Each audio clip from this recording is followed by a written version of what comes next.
Y ahora vamos a clausurar esta tercera versión del Seminario Internacional sobre Educación Lectora y Justicia Social con la intervención del profesor Juvenal Romero Pérez, que impartirá la ponencia Canon Literario Escolar y Justicia Socioeducativa.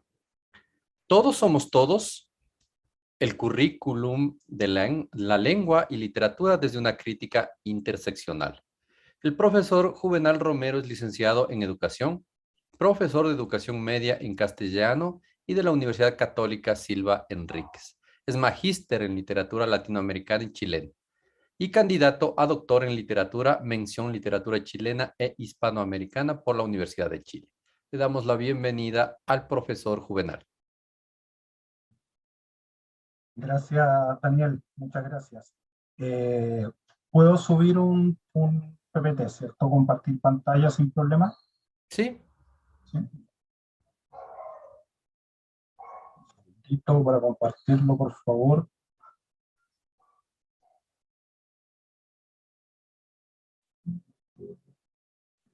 Ahí. ¿Se ve, cierto? sí se ve. Muchas gracias. De pronto sí le puede poner en modo presentación. Corroborarlo.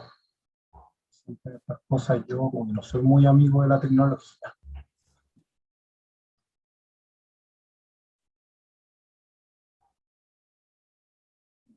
En la barra de abajo, Abajo. justo al lado de donde se amplía o se reduce la página,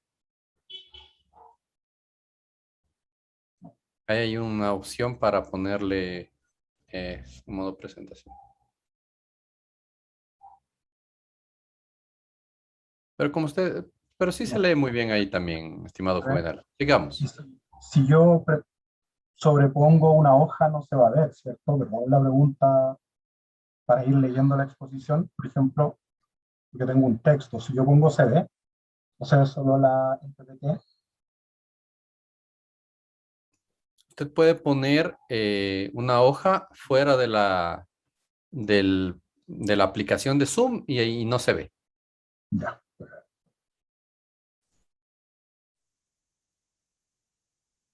Se ve entonces solo el PPT, ¿cierto? Para no, perdón, es que de verdad que me manejo nada con, Se ve muy bien.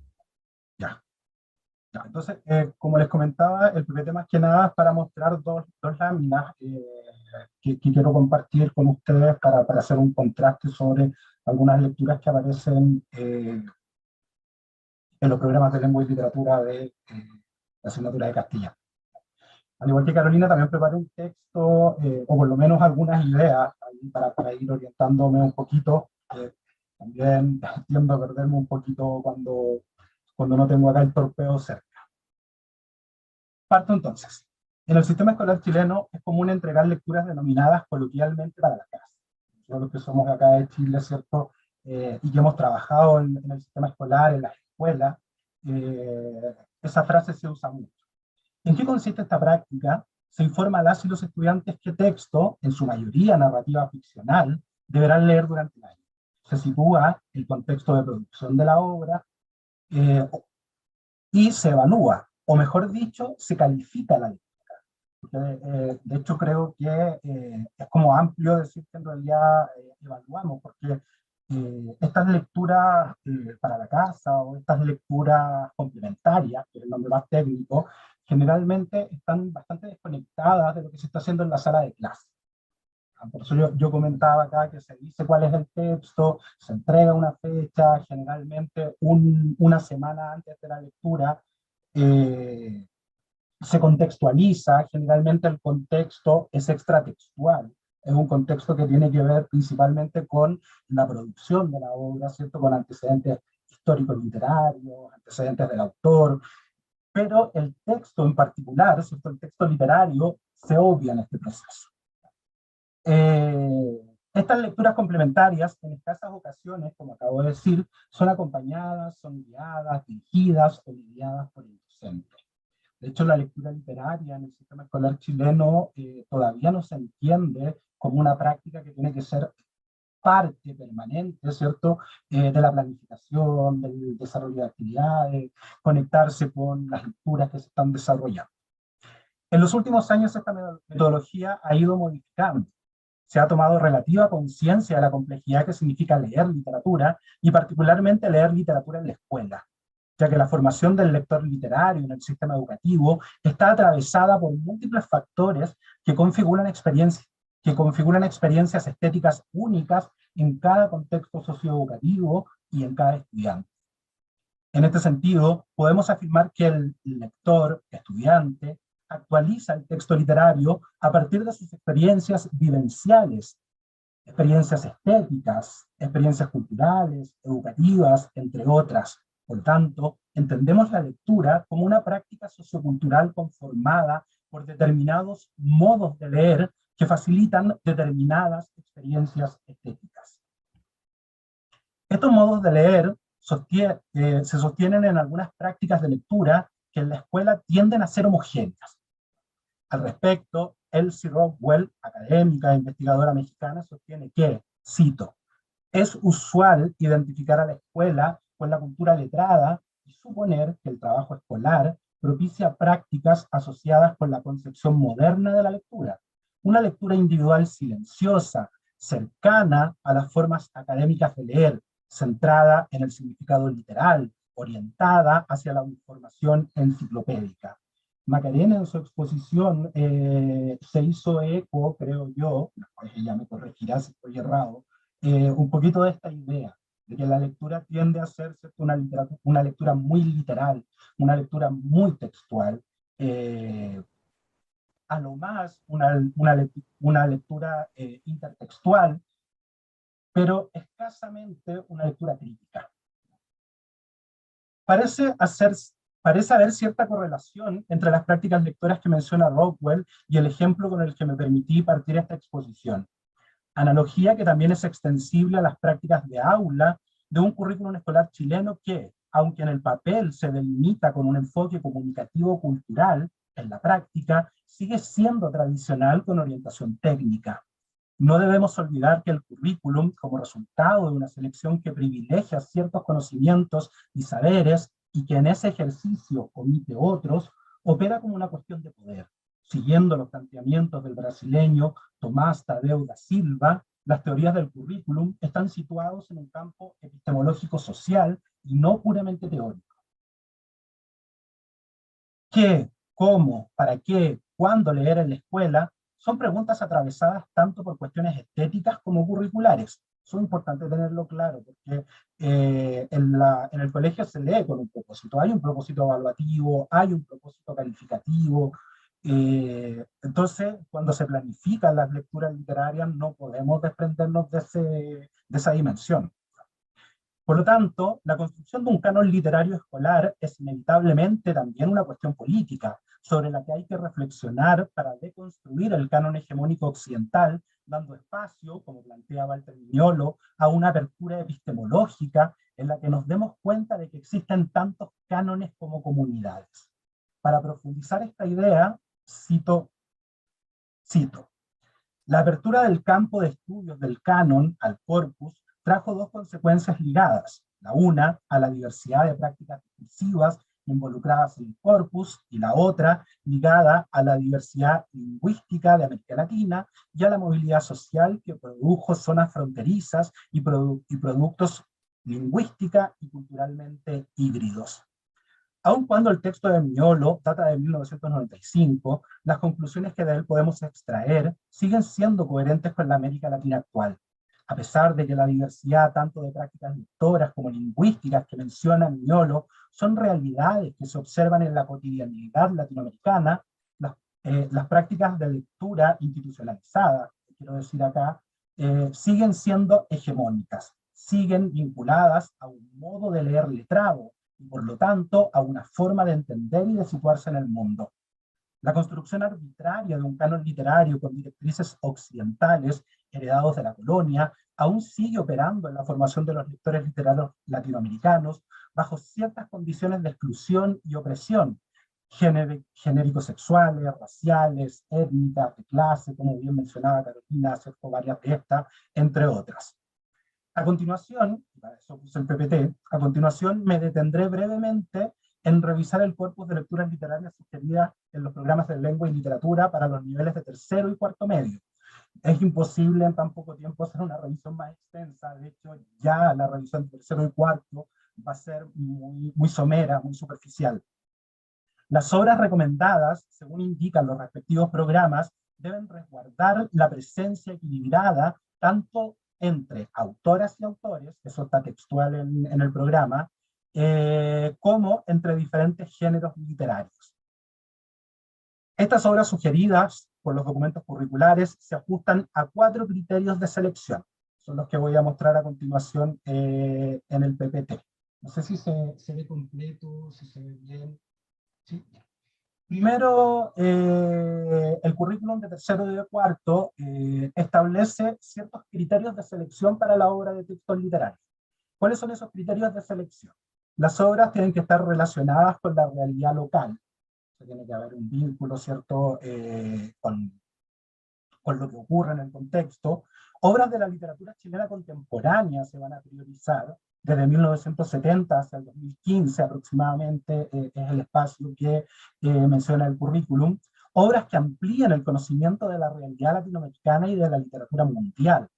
Ahí a mí en lo personal el concepto de realidad me conflictúa un poco, pero bueno, yo no fui el que generó esto. Y obras que respondan a los intereses de los jóvenes. Estos criterios de selección, el currículum los menciona, pero no profundiza en ellos honestamente. No dice qué vamos a entender, ¿cierto?, por obras que respondan a los intereses de los jóvenes. No dice cuál es esa realidad latinoamericana, ¿cierto?, que es de la cual nos queremos hacer cargo. Cuando habla de literatura chilena contemporánea de 1970 al 2015, abre un abanico de posibilidades tremendas, pero al mismo tiempo también está dejando fuera muchas otras posibilidades, y lo mismo ocurre con la realidad local. O sea, ¿qué vamos a entender en el currículum, quiero decir, por realidad local? En este sentido, las acepciones que está utilizando el programa, esto se repite tanto en el programa de tercero como de cuarto medio, son muy generales, son muy abstractas, y en realidad no están sirviendo bajo ninguna perspectiva, creo yo, como indicaciones reales, concretas para los docentes de aula que se desempeñan en el sistema escolar. Además de estos criterios de selección, también menciona ciertos grupos temáticos bajo los cuales estos criterios de selección deberían ordenarse. Para tercero medio, desafíos y oportunidades, hechos y emociones, identidades y transformaciones, tampoco entrega mayores indicaciones sobre qué son estos grupos temáticos, cómo los vamos a entender, los menciona. Creo que igual es un aporte, pudiese parecer que es una crítica bastante dura, pero en programas anteriores ni siquiera existía esta distinción. Había solo un listado de obras que ni siquiera estaban divididas por género, género literario me refiero. Solo se mencionaban. Ahora se ha hecho una propuesta de ordenarlas, ¿cierto?, por criterios de selección, por ordenarlas temáticamente, pero sigue siendo, desde mi parecer, algo todavía muy superficial. Y en cuarto medio, dice que los grupos temáticos en los cuales se van a trabajar las obras literarias son decisiones, razones y pasiones, individuos y estructuras, y desplazamientos y migraciones. Para hacer un pequeño acercamiento inicial, como ya les dije hace un rato, muy somero, creo yo, me voy a detener brevemente en 2 grupos temáticos y en cómo se están seleccionando estas obras desde la autoría y desde los géneros literarios que se están trabajando. Así, en el grupo 1 de tercero medio, desafíos y oportunidades, se presentan aproximadamente, si no conté mal, 24 obras, en las cuales, divididos por autoría, 21 de estos textos pertenecen a escritores, a hombres, ¿cierto? Y solo 4 textos pertenecen a escritoras. Acá, a pesar de que los mismos programas sostienen en sus criterios de selección que debe haber homogeneidad, ¿cierto?, que tiene que haber un equilibrio entre las obras literarias de escritoras y de escritores, cuando vemos lo que aparece en ese mismo programa, 2, 3 páginas después, no hay mucha concordancia. Lo mismo pasa con los géneros. Puse narraciones donde en realidad estoy incluyendo también géneros, no géneros referenciales, perdón, y narrativa ficcional, 21 textos. Poesía, 3 textos, de los cuales 2 son de escritoras y uno de un hombre, por lo tanto, más del 60% de la poesía, ¿cierto?, es de autoría femenina. Si después hiciéramos una subdivisión en las narraciones, podríamos observar lo mismo, que las narraciones de los géneros más íntimos, ¿cierto?, o de los géneros menores, como se les ha llamado, también están más vinculadas a la autoría femenina. Drama, y acá Carolina debe estar sufriendo, un texto literario para este curso, para este nivel, perdón, no es solo un curso, es solo para este grupo temático. Y narrativa gráfica, también un texto. Acá al lado puse cuáles son los textos que aparecen en el programa de lengua y literatura de tercero y medio, ¿cierto?, para este grupo 1. Podemos observar que son en su mayoría autores ya canonizados, en su gran mayoría. Tenemos a Jorge Amado, ¿cierto?, brasileño, Roberto Art, argentino, ¿cierto?, Rosario Castellano, mexicana, si no me equivoco, y así otra serie de autores, todos, o en su gran mayoría, occidentales. Existe la presencia de muy poquitos autores y autoras que no son tan conocidos, incluso acá en Chile, como es el caso de la poeta Estela Díaz Barín, que probablemente en los medios más intelectuales, ¿cierto?, más académicos, sí la conozcamos, pero en el sistema escolar no es una autora que se lea mucho. Está la incorporación de una escritora joven, que es Paulina Flores, una muy buena narradora, pero en general sigue siendo un canon blanco, heterosexual, perdón, masculino, ¿cierto?, tal como lo pone el gráfico que les acompaño acá. Luego, en tercero medio, perdón, el grupo 3 de cuarto medio, denominado desplazamientos y migraciones, que es algo que en estos momentos acá en Chile, yo asumo que en otros lugares de Latinoamérica también ocurre, está muy en boga. Entonces, Chile es un lugar, es un espacio que ha sido muy apetecido por la población migrante. Acá tenemos por autoría 19 escritores y 6 escritoras. Si bien aumenta el número de escritoras, sigue siendo insignificante en comparación a la cantidad de escritores, ¿cierto?, que este grupo temático incorpora. Lo mismo ocurre nuevamente con los géneros literarios.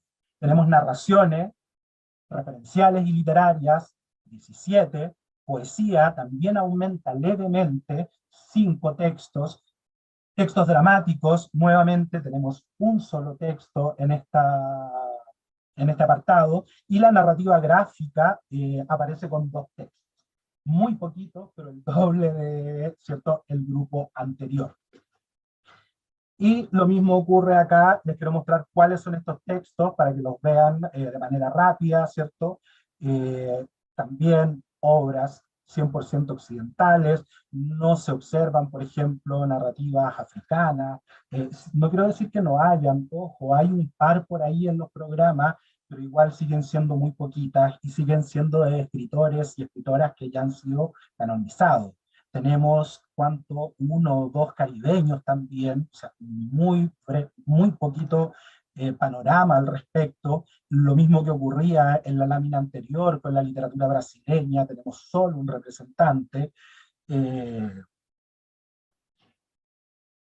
y que entre todos, no voy a quitarle la importancia que tiene Jorge Amado, pero que entre todos los escritores brasileños, las construcciones que él ejecuta sobre ciertos sujetos no hegemónicos, son construcciones que igual están bastante permeadas y tienden a ser un poco caricaturescas en algunas ocasiones. Entonces, además, el tipo de literatura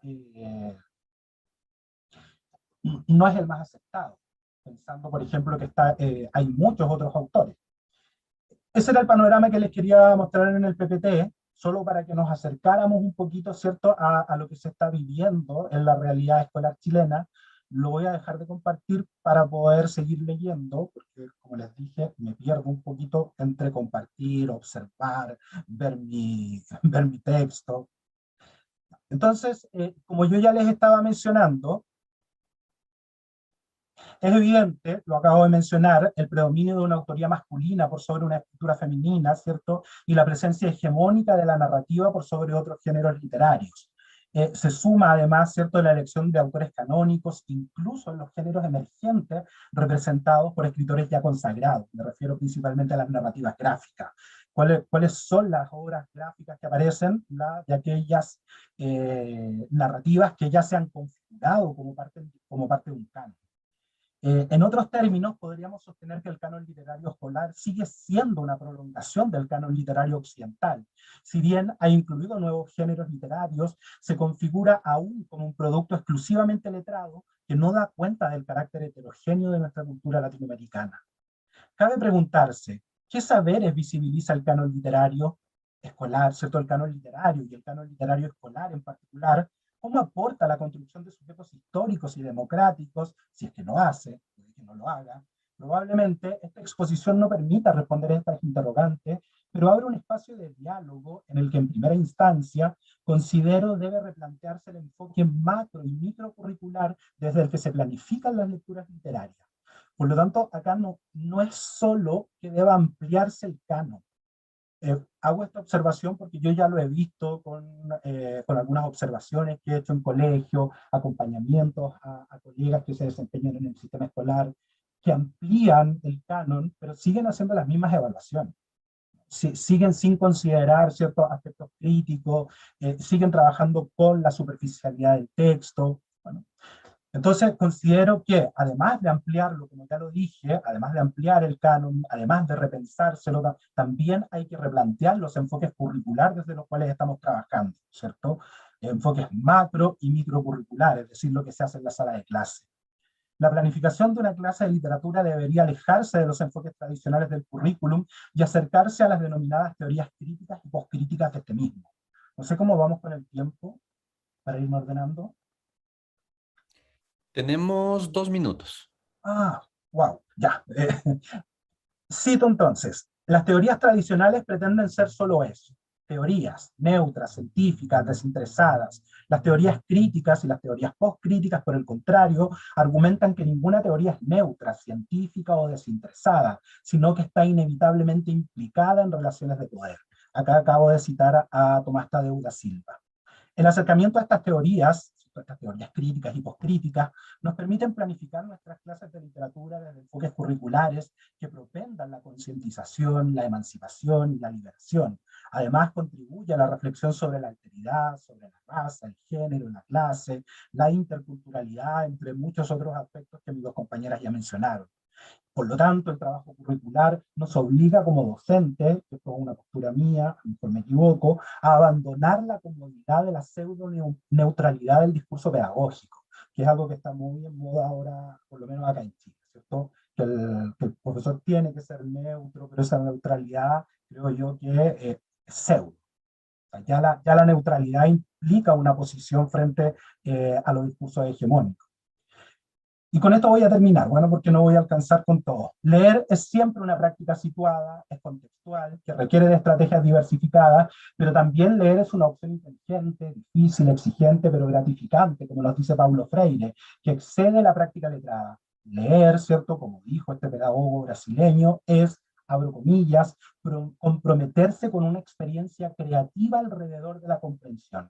Entender que la lectura, cierro comillas, perdón, entender que la lectura exige un ejercicio crítico por parte del lector es fundamental si queremos planificar un trabajo didáctico que se aleje de las corrientes tradicionales y técnicas del currículum y que abandone además el carácter subsidiario que se le ha dado a la lectura literaria en la escuela chilena, ya que generalmente está asociada exclusivamente al desarrollo de la competencia lectora. Ese es otro problema grave en la sala de clases chilena. Requiere, por lo tanto, repensarse las prácticas lectoras, las estrategias didácticas y validar otros modos de leer, relegados por la institucionalidad escolar. El proceso de lectura debe reconocer, por lo tanto, la experiencia sensorial de los estudiantes, validar no solo la lectura de la palabra, sino que también la lectura del mundo, como denominó Freire, ¿cierto? Esto que está antes de la palabra. Por lo tanto, no es suficiente con diversificar las temáticas que abordan los textos literarios o ampliar o deconstruir el canon, ¿Qué sentido tiene si el cómo leo o el para qué leo no se deconstruyen? El abordaje de lecturas otras, letradas o no, debe significar también el abordaje de otros métodos de lectura. Interesantes aportes se han desarrollado en este sentido en América Latina con pedagogas como Carolina Cuesta en Argentina o Elsie Rockwell en México, que desde la sociología de la cultura, la antropología cultural y la etnografía ofrecen abordajes para la lectura como práctica sociocultural. Lamentablemente, y con este párrafo concluyo, estas miradas tanto del currículum como de la lectura, desde enfoques socioculturales, no han repercutido en las prácticas lectoras y pedagógicas a nivel microcurricular en Chile. Es decir, que no han afectado la sala de clases. En el aula se sigue leyendo sin mediar el proceso, dejando lecturas para la casa, como dije al inicio, sin conectarlas con los contenidos y las habilidades que se potencian en la clase. Las lecturas literarias en nuestras escuelas aún son altamente estandarizadas y buscan que el estudiante se acerque a una interpretación lo más próxima posible al sentido original del texto, ¿cierto? A lo que el autor quería decir, aunque sabemos que eso es bastante cuestionable, pero es un ejercicio que se sigue desarrollando. Eso en general, para no alargarme más de la cuenta, ya que me quedaban muy poquitos minutos, muchas gracias por escuchar.